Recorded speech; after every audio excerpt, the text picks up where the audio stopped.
We're in the capital city of this nation. We have the term Redskins, Washington Redskins, in the capital city of this country, Washington, D.C.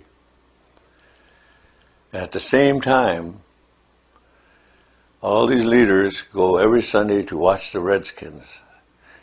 They leave their homes saying, I love the Redskins, and go watch the Redskins play.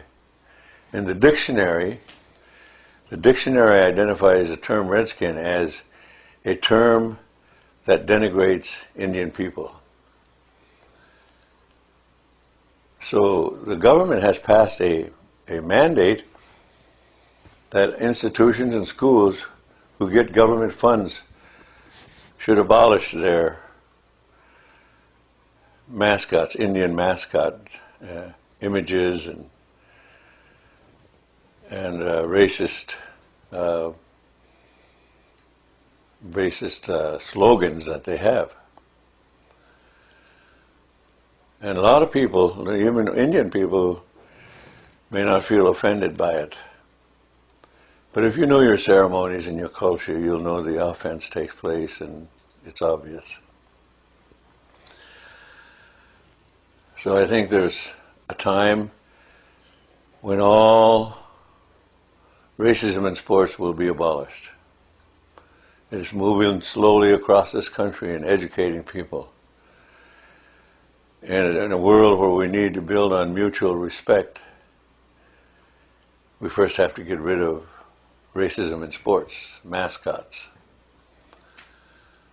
So I think the objective of AIM is to stay on the front line with that issue, even while there are many other issues that are very pressing and seemingly more important. Our children have to live under the kind of racist attitudes that are expressed through mascot racism in sports. Movies do it the same way.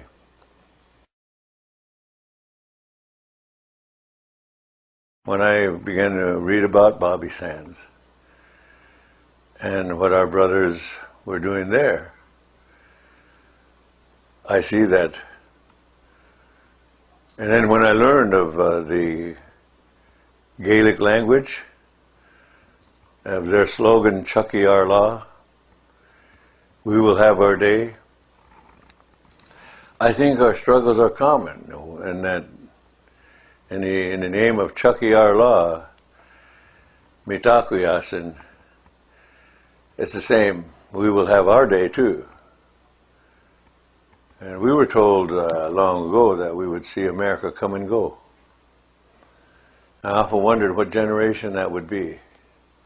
What would be the signs that we would see America in its failing times? And I think we're in that. And I think that this kind of exploitation is more recognizable and identifiable, and the cultures are getting stronger and beginning to realize it's about your own survival and not about America so much. But the more pollution there is, the more cancer there is. So you begin to see a nation dying from within more than anything else. And the family unit is falling apart so much that there is no more family. And yet they keep talking about family values. It's long gone. The people who move away from their own families and they never see them. People die, lonely people, wherever they are. But in the Indian teachings, we're taught to stay and keep with the extended family.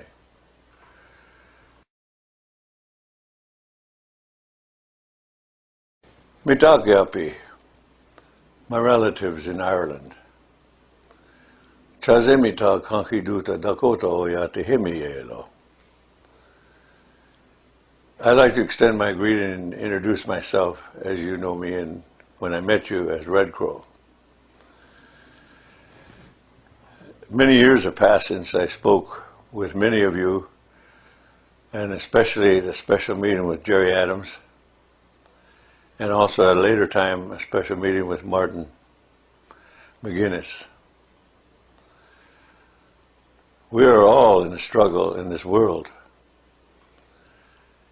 And I think we are committed to our own personal struggles, no matter what the time takes, no matter how long it takes. Our ancestors told us and gave us directions on how we should view our responsibilities and our objectives. And I'm very happy to have lived in this time, to have met some of the great leaders of your people, of Sinn Féin leadership. It was my honor to be part of bringing our drum over there with our kids in our survival school.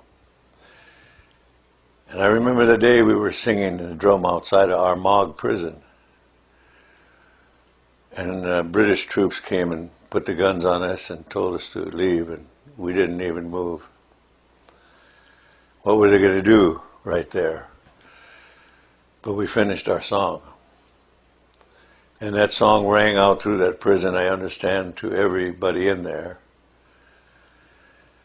And then meeting you, Jerry, and when you told us your first statement that you wanted to apologize to us Indian people because so many more Irish people killed more Indians than anybody else when the frontier was being extended into Lakota, Dakota land. That's because Irish people were frontline troops of the King's army. They're still being used that way, but in different forms. But we know your people, and many of your people here, and Irish people are just as beautiful as anybody else. And we share a lot of good future memories in our struggles together.